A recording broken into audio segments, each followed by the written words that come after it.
კობახიძესთან რუბიოს ზარიდან მეორე დღეს ირანის ელჩი საქართველოში მუხარის შემცველ განცხადებას აქვეყნებს.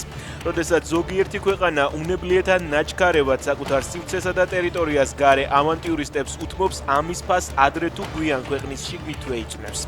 ვინც ტრამპს მხარი აუვა, იძულებულნი არიან ფასი გადაიხადონ. წერს სეიდ ალი მოჯანი. ცოტა ხნის წინ კი ტრამპმა კიდევ ერთხელ გაიმეორა, რომ ამერიკა ყველა ქვეყანას იმახსოვრებს, რომელიც ირანის რეჟიმის წინააღმდეგ ბრძოლაში არ ეხმარება. მსგავსი ჩარევა სხვა ადგილობრივი ეკლესიის მხრიდან, რომელიც არ უნდა იყოს ჩვენთვის წარმოუდგენელია და მიგვაჩნია სრულიად შეუძლებლად, ამბობს დეკანოზი ანდრია ჯაღმაიძე რუსეთის დაზვერვის სამსახურის მიერ გავრცელებულ განცხადებასთან დაკავშირებით.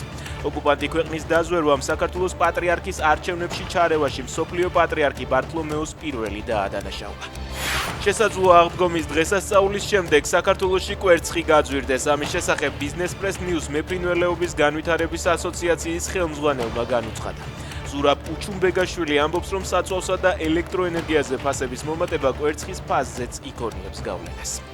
პონიჭალაში ცოლის მკვლელობის ფაქტზე კაცს 19 წლიანი პატიმრობა მიესაჯა. პროკურატურის ინფორმაციით 2025 წლის აგვისტოში 38 წლის ბრალდებულმა ქალს განსაკუთრებული სისასტიკით მძიმე დაზიანებები მიაყენა. რის შედეგადაც დაზარალებული ადგილზე გარდაიცვალა.